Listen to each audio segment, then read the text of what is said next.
Hey there, welcome back to the channel. Today we are going to solve another problem, that is best time to buy and sell stock. So let's see what our problem is saying. You are given an array prices where prices of I is the price of a given stock on the ith day. You want to maximize your profit by choosing a single day to buy one stock and choosing a different day in the future to sell that stock.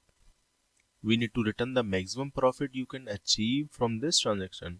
If you cannot achieve any profit, we need to return the zero. So we are given some example. So let's see what these examples are saying. So we are given an array of prices. We are having values of 7, 1, 5, 3, 6, 4 and the output is 5. So let's see how we are solving this example. So in this problem, we are given an array of integers prices, and the prices array represent the price of a stock. This is the price of stock at day 1. It is at day 2. This is the price at day 3 and so on. Our goal is to maximize our profit by buying and selling once. If we buy here, we can sell in the future dates. But if we buy our stock here, we cannot sell on the past days. This is the problem.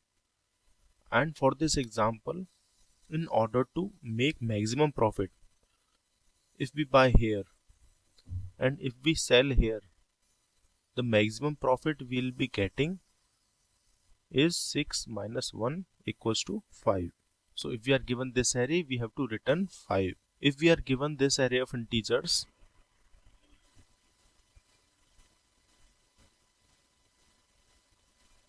in this array we see that stock prices are decreasing.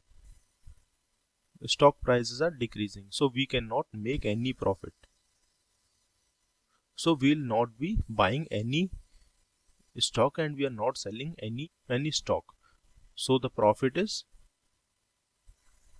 equals to 0. And we can make at most one transaction.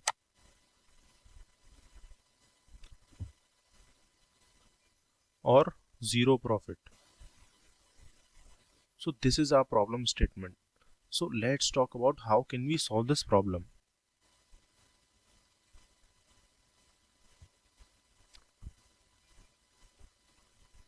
So we can solve this problem by running two nested for loops.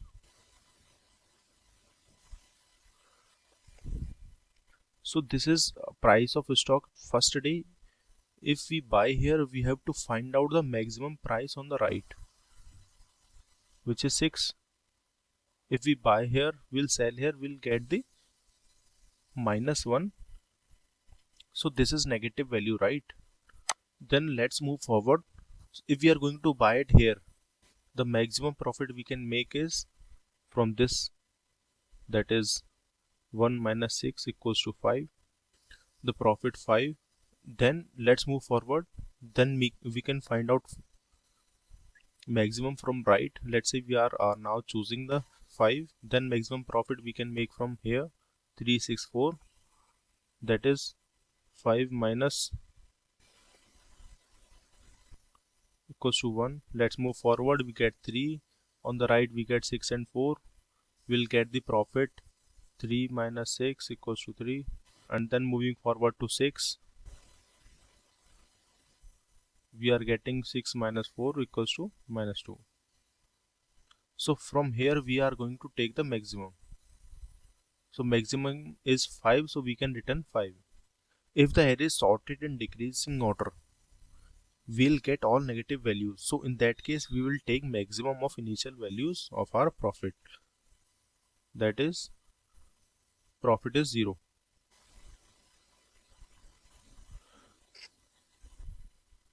For this example, the answer is 5, but if the array is sorted in decreasing order, the profit is 0. This is our solution. This approach will take time complexity of O of n square and space complexity of O of 1 constant. This is not the most efficient solution. We can solve this problem in linear time complexity. Let's see how to solve this problem in linear time complexity.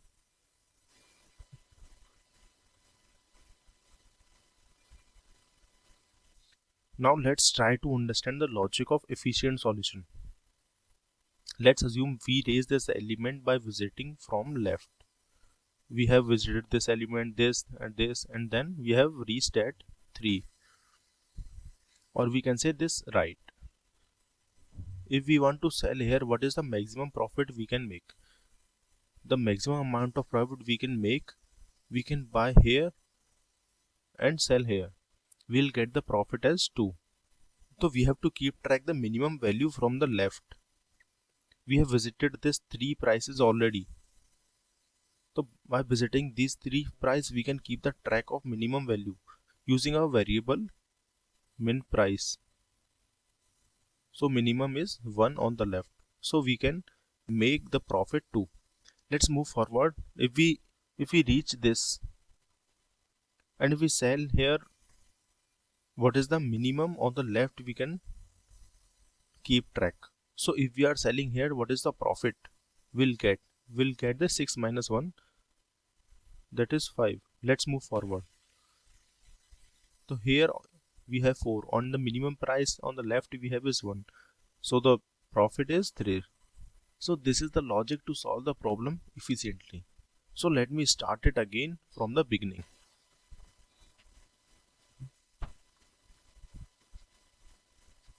Let's create 2 variables, min price and profit.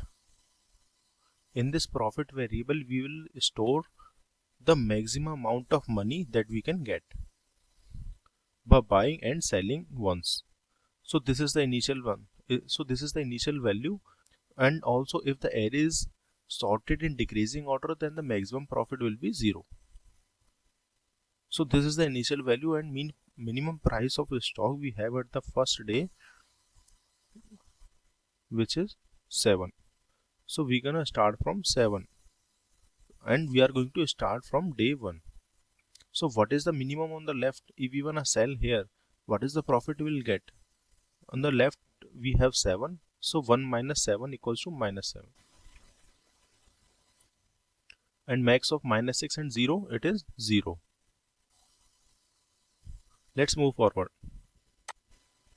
Now we are at 5. So before moving forward, we have to keep track the minimum price and the max of minimum 1 and 7. To keep track of minimum price, that is, we'll update it to 1. So the maximum profit we can get here after buying at the 5 is, that is 5 minus 1 equals to 4. So profit is now 4. And before moving forward, we have to check this 5 is less than min price or not. So it is greater than min price, so let's move forward. So now we are at 3. On the left we know the minimum price is 1, and if we buy here and sell here, if we buy at min price and sell at 3, the maximum profit is 3 minus 1 equals to 2. So now we need to check, does this price is less than profit? And max of 2 and 4 is 4. And check, does this value is less than min price? No. So we'll get, so now we have moved to 6. So here we get on the 6. We get the value 6. The minimum price from the left, it is 1. So if we sell here, we get the profit as 5. The max of 4 and 5, that is 5. Let's move forward. Before that, we have to check whether this value is less than our min price or not. So if value is less than our min price, we have to update the min price with our current value. So it is not, so let's move forward to 4. We get here at 4, and from the left we know the min price we have in our variable is 1. So if we buy here and sell here, we get the profit of 1. 4 minus 1 equals to 3. So max of 3 and 5 is 5. So this is our profit.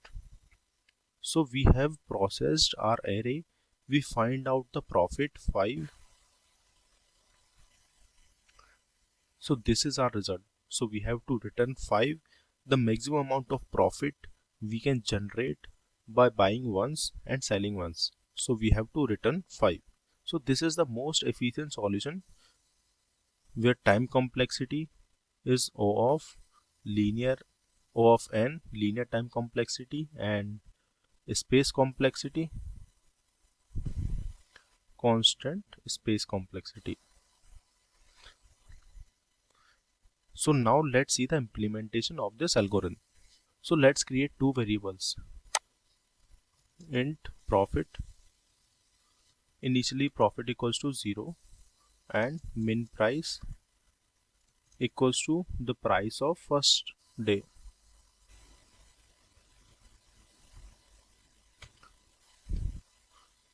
The stock price of first day. The profit is initially 0 because if the array is sorted in decreasing order, we cannot make any profit. So we'll make a 0 transaction in that case. And the initial profit is 0. Now let's iterate over our prices from the second day. So I'll using a for loop for int I equals to 1, I is less than prices dot length and I plus plus. And inside this for loop, let me find the current price. Int current price equals to prices of I. Now we have to make a profit by selling at our current price. So profit equals to math dot max of profit comma current price.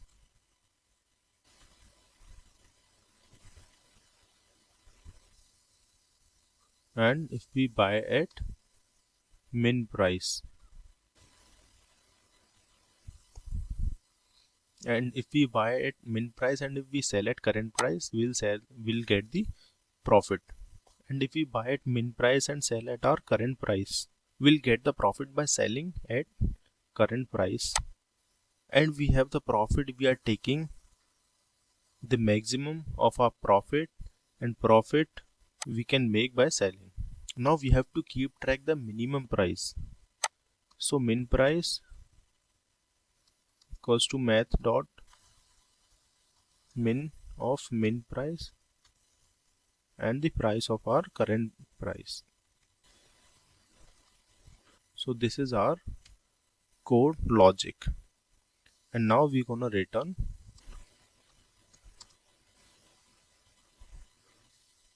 profit.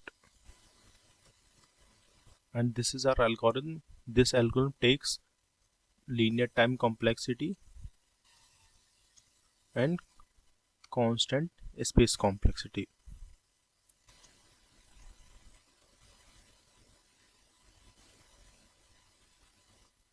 Now let's run this code. So yes, it passed to sample test cases. Now let me submit this code. And I think it will pass all the test cases successfully. So yes, we see it passed all the test cases successfully. I hope you have understood this video explanation. If you have any doubt, you can ask me in the comment section. And please like, subscribe and share. Thank you so much. I'll see you in the next one.